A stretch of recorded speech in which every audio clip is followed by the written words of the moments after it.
Hi everyone. I just wanted to tell you a little bit about my healing journey and how the process has been, what I've been going through, and everything that's happened, blah blah blah. So I think I'll just tell you a little bit about myself in case you don't know, and also more importantly, in case you have similar situations which resonate with you, that you feel that you want to heal from and you don't know how. So I had a very traumatic childhood. My mom left when I was 7.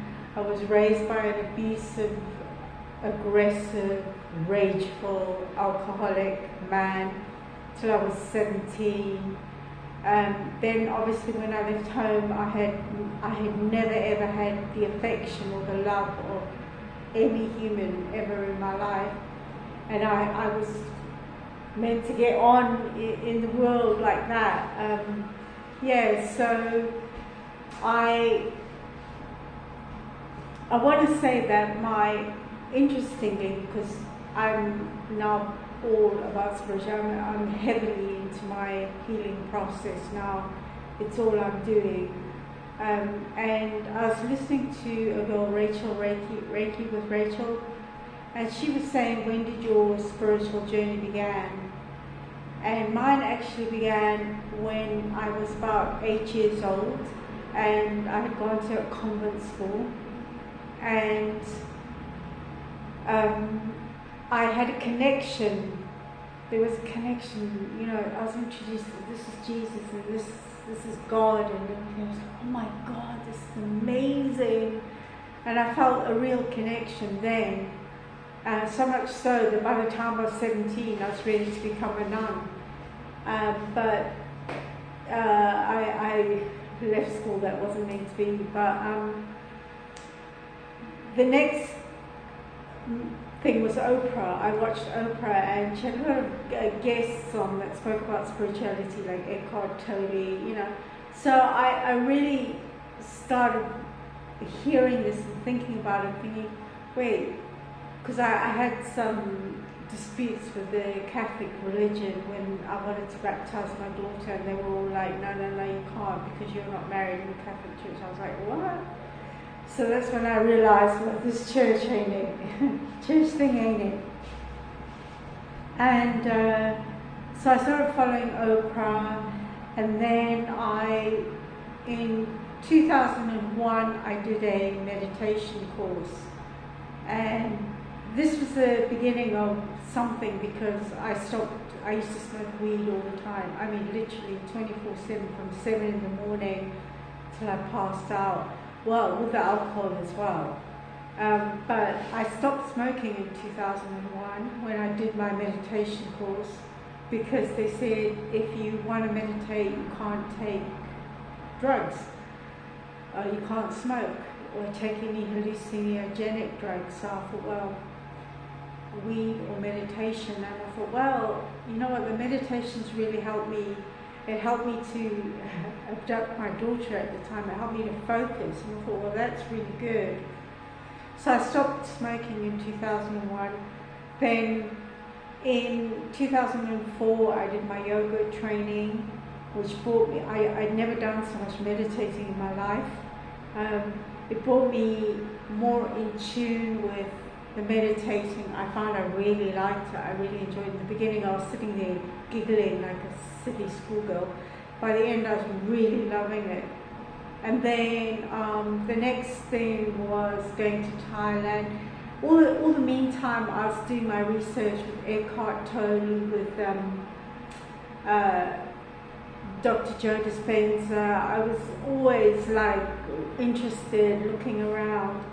But at the same time, I was living a very stressful life, so it was hard to try and combine the two. I was still drinking, I was still in a bad relationship, I was still eating ridiculously. But then I think it was when I went to India, 2018, that's 5 years ago, that's when I had my real awakening. That's when my life changed, because I had gone to India and while I was in India, I was having a sound bowl treatment where the person plays the bowls on you, and I wasn't expecting anything. This guy said, "Can you come and be a model for me?" So I was like, "Okay." I was just like, "Okay," lying there, and then all of a sudden I was gone. And my grandfather, who actually, I was in Goa, India, and my grandfather, who is from Goa, India, he's born in Goa, he just appeared to me in the middle of the sound bowl treatment, and I was like, "What?" And he was like, "I released you from the family." And I was like, "Oh wow, that's amazing," because I didn't get on with anyone in my family. I have no connection, zero connection with any single member of that side of my family. And also human design, I'm a projector. So I have two, if you know anything about human design, you should, because that is like a manual for how to live your life. Everyone's saying like God didn't give us a manual to live our lives. Yeah, he did, human design. So I have two defined centers and seven open centers, which means that I amplify the energy around me. And with my father, he was a drunk. I was a drunk. But you amplify the energy of the people around you. And my sister, I think, my sister had her own issues, but I'm not saying anything about her, I'm talking about myself, in that she liked the boys when she was like 16, and I think I amplified that. And just to give you a little insight into how you can find out exactly who you are, because actually being a projector, I've done so much research into it. And there's this guy called Charlie McGinnis on YouTube with the projector movement.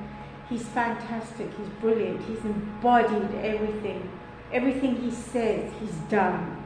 Everything he says comes from there, from that deep place, not from here. And so that being said, I then found myself coming back from India, changed. My whole life had changed then. I knew I had this encounter with my grandfather, and I was kind of shook, yeah. But it did make me awaken. It did make me awaken. That trip to India definitely helped me in my awakening. And I came back, I was still in a toxic relationship and I was still drinking, but I knew this had to end. I knew there was no way I could keep going like this. And the pandemic happened soon after that, and that was a good time, because that's when I decided that I wasn't drinking anymore, and that actually worked out perfectly for me, because I couldn't actually see anyone or do anything with anyone. And I actually finished the relationship, and I also finished drinking. I was drinking once in a while during the pandemic when I had given up. But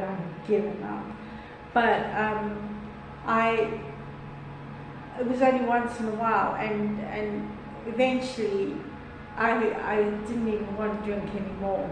I still craved it during the pandemic. I craved it, and had one drink and I'd be like, "Oh gosh, I want another one. But now, even after that, the craving started diluting, and I had read Gabor Mate, When the Body Says No. Gabor Mate, yeah, brilliant book, because he doesn't say that alcoholism is a disease. He says it's a part of the brain.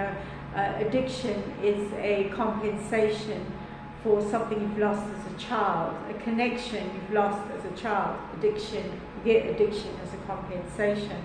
So if you can work on your connection, not necessarily getting the connection back, but work on the connection, then the addiction will go. And that's exactly what happened to me. So it's a lot longer and more in depth than that. I'm sure you appreciate that. But yeah, so I finished with that, and then you know, I had no more addictions, no more vices, nothing. I was just living my life, and yet things still were going wrong, so badly wrong. There was something with my car. I got a parking ticket, I got a fine, I had an accident. It was just too much. I was like, well, why? What am I doing wrong? I wasn't doing anything wrong, actually. And then, after I sold my house, which was a whole nother drama as well, I discovered that there's a shadow. I only discovered that after, that there's a shadow. And the shadow is so hard to find anything about the shadow. Even on YouTube, if you go on YouTube, you won't find many videos about the shadow. And the shadow is such an important, integral part of our life experience. Because once you deal with your shadow, you've dealt with the characteristics of yourself that you buried. Yeah? You know, we all do it. When we are younger, we all bury the things that we find unacceptable and hope that we never see them again. But they don't go away. They're always there. You know, they come out like you can have an outburst in rage. That will be your shadow. You can have an accident. That's your shadow. You can have a disease. That's your shadow. So I only learned about the shadow recently, and I dived in deep. This is in Tenerife. I lived like I was in a monastery for 3 months. I literally lived like I was in a monastery. Woke up at 6 o'clock every morning, meditated, did my yoga, went to the gym, came back. My daughter was with me, so I couldn't properly go into that monastery mode, which I can do so well, which I'm doing right now. But I did that for 3 months. I worked on my shadow, and you know, I'm living here. I actually thought, well, since I was done with that father's side of my family, I thought, well, I didn't even actually think, but my grandmother just popped in my head. My grandmother from my mother's side just popped in my head randomly. And I thought, you know what, she was such a lovely person. She was such a lovely lady. And I thought, she'd never done anything wrong to me. The only person I'd ever known that had never done anything wrong to me.